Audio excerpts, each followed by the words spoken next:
This episode of the Helping Healing Humor podcast is brought to you by Ministering to Youth Conference. Imagine for a moment that you are surrounded by mountains next to a peaceful stream in the cool air of the fall. It's hard to imagine a better place. But what if that place was filled with other people who had the same mission that you do? People focused on helping the youth of today live out their faith in Christ. That place is M2Y, the Ministering to Youth Conference, located at the Mainstay Suites in Pigeon Forge, Tennessee, on November 4th through the 7th. You will be surrounded by youth ministers, elders, deacons, preachers, youth volunteers, and parents that all have a common goal: ministering to youth. This year, the theme is Renew. The keynote speakers are Dan Chambers and Spencer Furby, along with several other class teachers who will be tackling subjects on mental health, technology, self-care, navigating culture, and so much more. Go to m2yconference.com to register or benandtravis.com/m2y for more information. Travis and I hope to see you there. Welcome into the Helping Healing Humor podcast with Ben and Travis.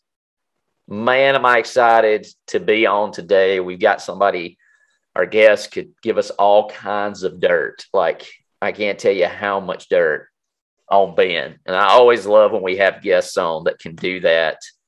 But I'm doing well. I'm doing great. Coming up when this airs, I'll be 3 years removed from a leukemia diagnosis. That's pretty exciting stuff.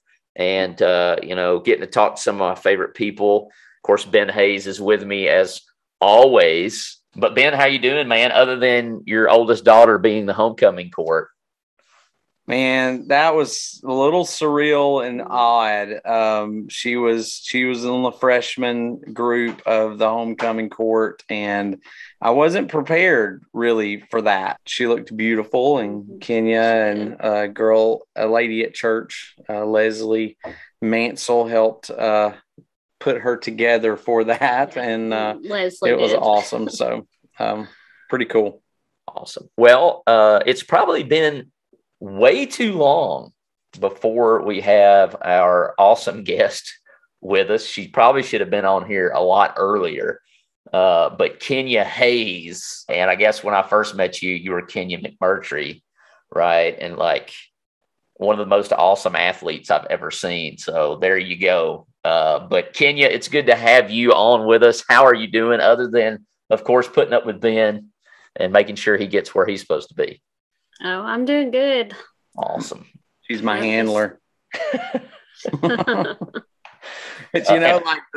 you said that about the athlete. Today there's all these commercials about these girls that are, fantastic athletes, and they're really pushing that, which is a great thing. I see those a lot, and I always like, well, my wife played 3 sports, and I get back to brag before it was about cool. Is that how you would say that? I get to brag about her abilities because I didn't have it.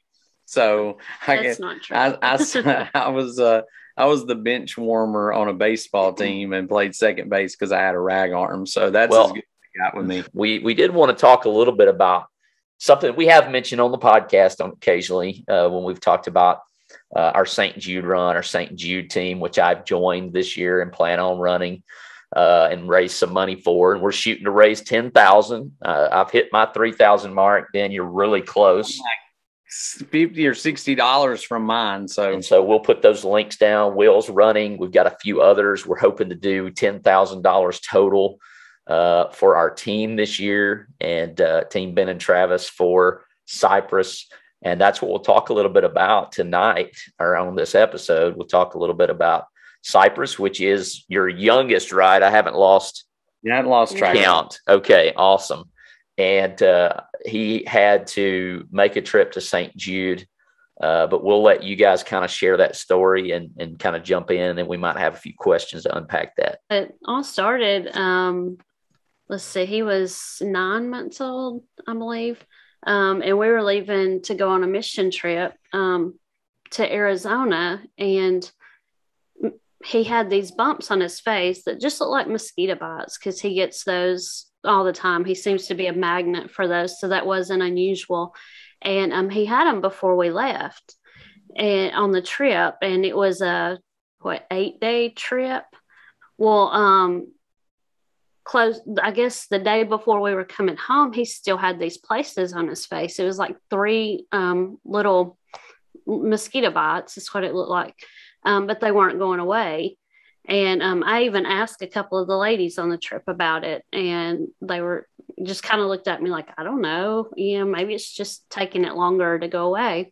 Well, anyways, we came on home, and eventually 2 of them went away and 1 never did.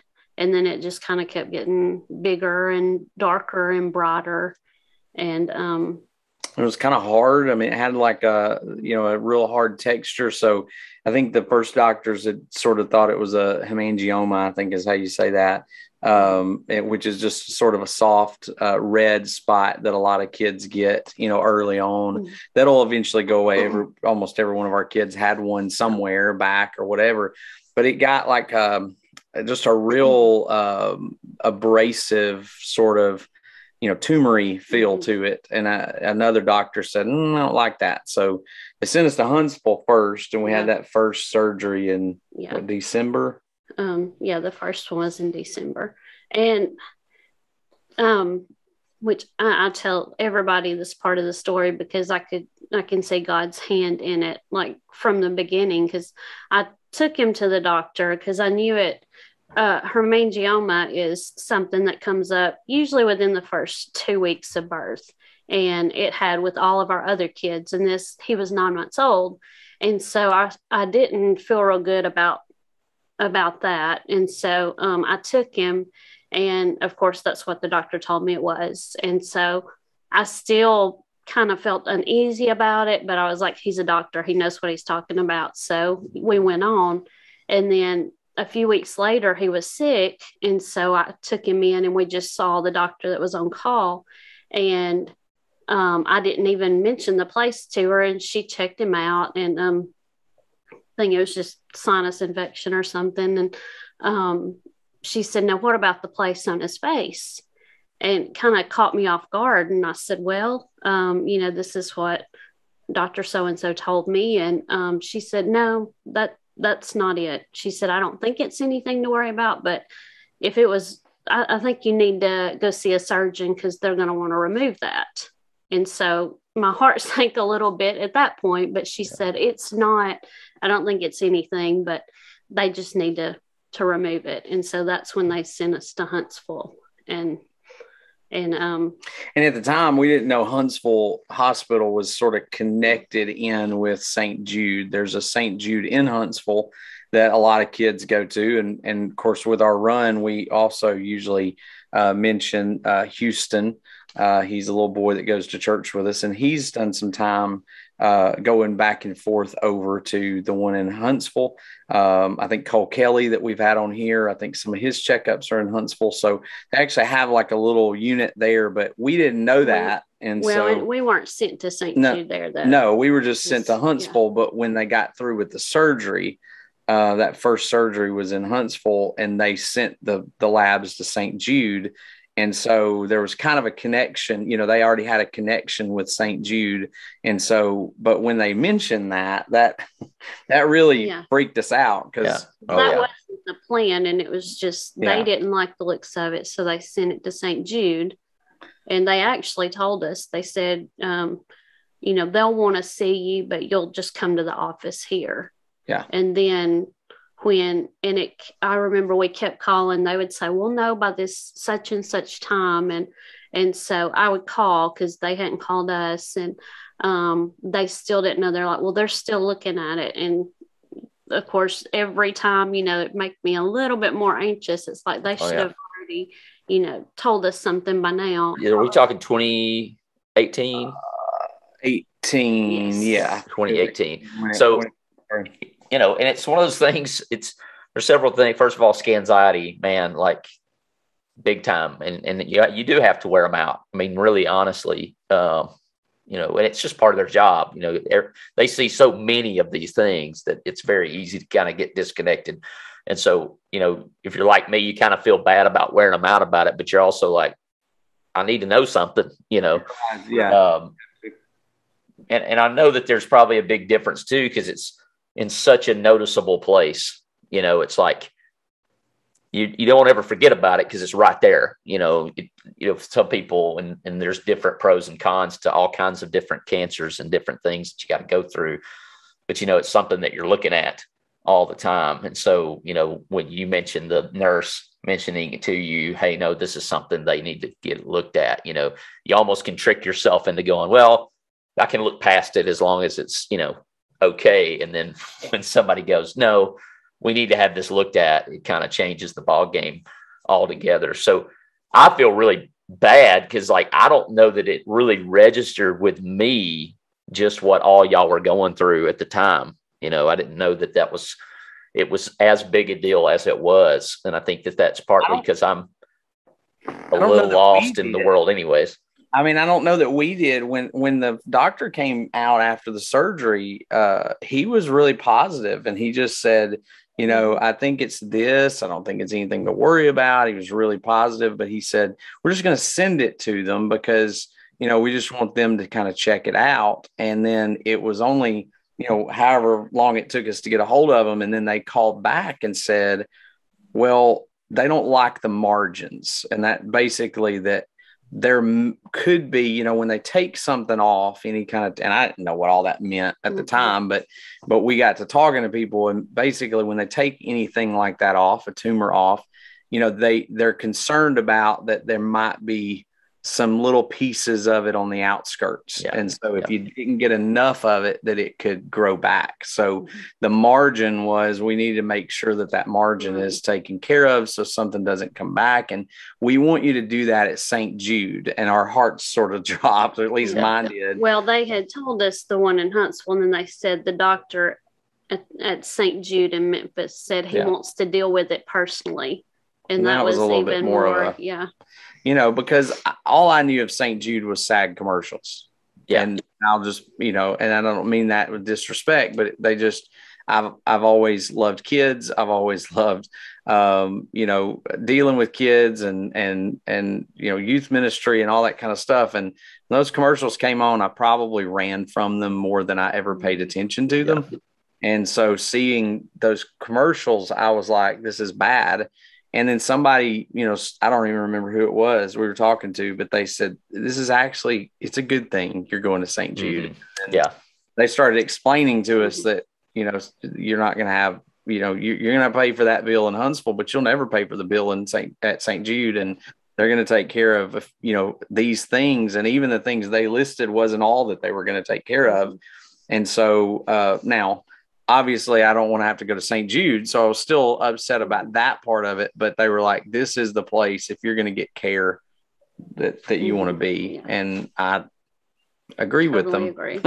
Yeah, it's a different thing. And you can speak to this once you get on the other side, like the margins things and things like that. Like now, even if mine, and this isn't about me, but if mine came back, they would catch it so fast they could knock it out. And so it's like that initial, like, oh, it's cancer, that's bad, or it's a tumor, that's bad. But then you're going to the people who deal with it day in, day out. That's what they do.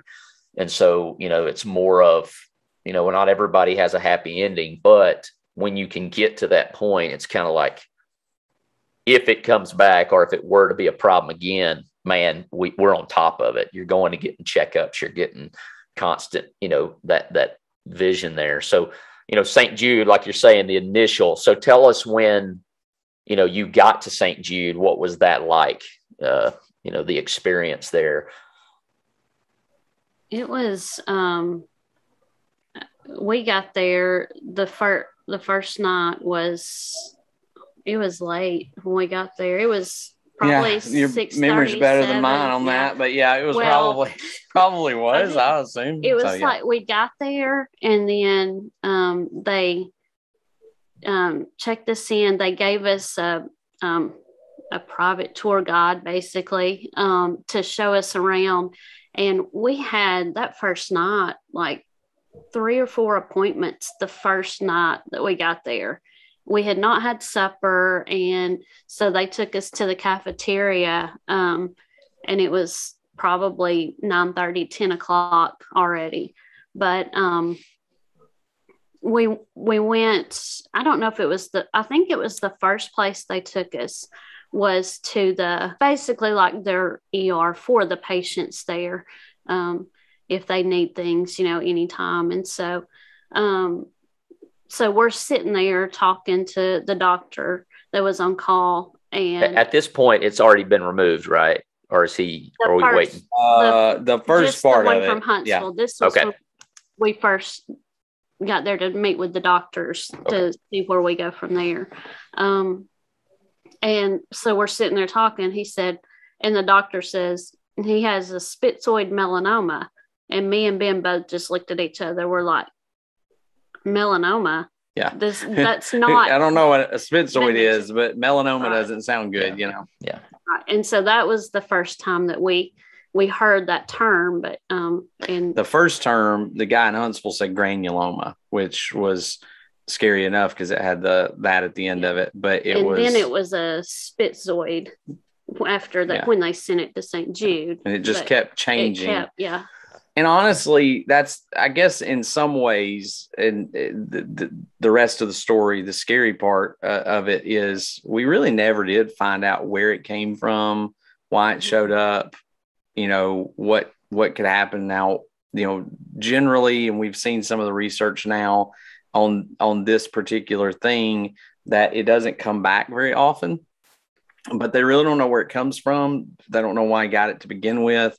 They don't think it'll come back, but it's certainly one of those things that we check. And so, like you said, it's a situation where we go back every few months. It's about to the point where we're just going to go back once a year, I think. We've still got another year of going every 6 months. So, and then it'll go the way they do that at St. Jude is awesome because they keep you every 3 months, and then they do every 6 months, and then every year. And then, at some point he'll go back just about every year of his life, I think. I mean, I think it's a long-term deal. It's a lifetime. So, and if anything comes up, even if it's some other major health issue, then he can go back there. That's he's kind of a St. Jude patient for life. And that's a good thing, but it's also obviously St. Jude, like we said, was sort of one of the scary things to hear that was where we were going, but they have been nothing but amazing. And you ask, what was it like when we went in there the first time? Not just, being shown around and seeing those things, but just seeing the things firsthand for the first time, seeing the other kids, seeing the pictures on the wall, seeing all the stuff that the people, and by the way, I know Memphis sometimes gets a hard, there's some people who love Memphis, and then sometimes Memphis gets kind of a bad rap about some things. The city of Memphis is amazing when it comes to taking care of the patients there. When you get there, they give you a folder.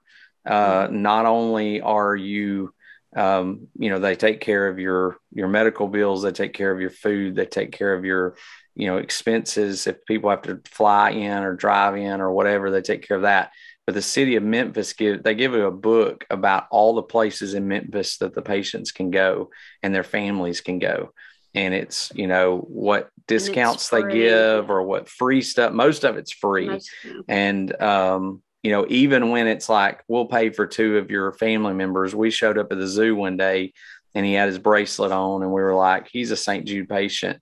And I think it was supposed to be a patient plus 1. And it was like, I think we have 4 or 5 of us there and they were like, just go in. They did that at the museum too. Yeah. Cool. So, the city is great. So I guess I say all that to say, when we talk about St. Jude, and we talk about it a lot on the podcast and we talk about it a lot with our runs, the stuff that they do is fantastic. It's amazing. I hate that any child ever has to go through it. Of course, their big theme is, or motto is, till no child dies of cancer.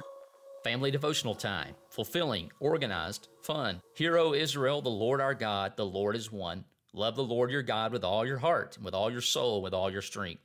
These commandments that I give you today are to be on your hearts. Impress them on your children. Talk about them when you sit at home and when you walk along the road, when you lie down and when you get up. Tie them as symbols on your hands and bind them on your foreheads. Write them on the door frames of your houses and on your gates. Moses' words in Deuteronomy 6:4-8 to the children of Israel in the speech that closed out not only his ministry, but also his life can be overwhelming at times and make us as parents feel like we could be doing more to disciple our children. In the fast-paced life that we live, we're usually just happy if everyone makes it out the door with their shoes on the correct feet. Planning and executing a family devotional time can seem out of reach. We're here to help. The Helping Healing Humor podcast is a tool to help you plan, organize, and execute a fulfilling and fun family devotional time for every member of your family, from toddler to teen. As a member of the Ben and Travis Patreon community, you will have access to tons of content at a small price that will help you grow your spiritual life, disciple your family, or even lead a small group Bible study. Patreon membership fees will help our podcast continue to be better and support the cost of creating and publishing the content that our Helping Healing Humor community has enjoyed. Go to www.patreon.com/Ben and Travis to sign up. Hit the link in the show notes for this month's special offer. I always liked the connection your mom made. I think she told me a couple of years ago that when you were going through leukemia, she said, I gave years ago when Travis was a kid, when you guys were kids, she was giving and giving and giving to St. Jude. And, really at that time, Doris probably didn't have a whole lot to give to St. Jude, but she gave to St. Jude. And she said, I have to think that, some of what I gave made a difference in even saving my own son's life, years down the road, because used to leukemia was a pretty bad diagnosis that didn't have a whole lot of hope. When it first came out, and through research and other things, we've seen a lot of people who've survived it and done well with it. Well, you were talking about all the kids that we see, and you just never know who's going to face this battle. This weekend I'm going to Erupt, filling in for you, and you see these kids at all these different events, and you're like, man, it could be any of them. It could be any of them. And to have people pay it forward. And that's really what you're trying to do, what we're trying to do through Team Ben and Travis for St. Jude. We like to end our podcast on a high note, and maybe quite literally a high note if you want to sing a few bars.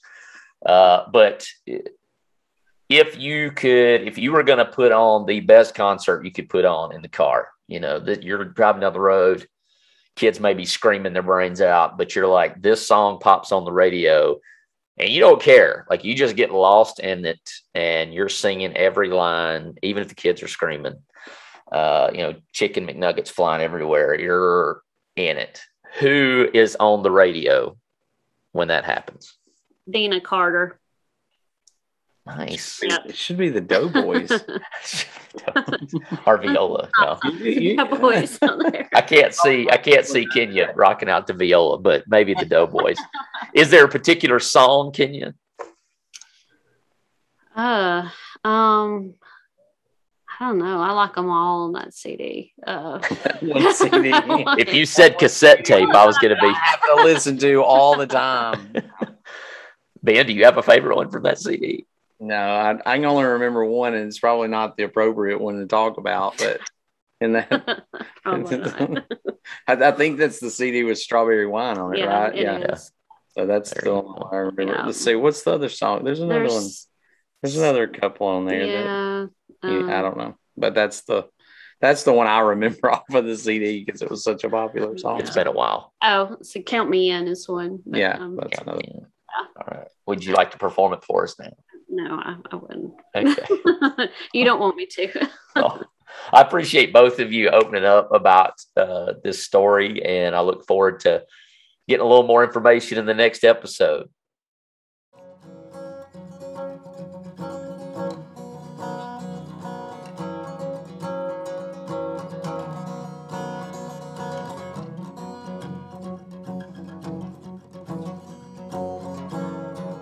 For being with us for this episode of the Helping Healing Humor podcast. Be sure to download our free ebook, 28 Days of Focused Living, at benandtravis.com and receive all of our Helping Healing and Humor extra content directly in your inbox. Until next time, look for us at the same Ben and Travis time, same Ben and Travis channel.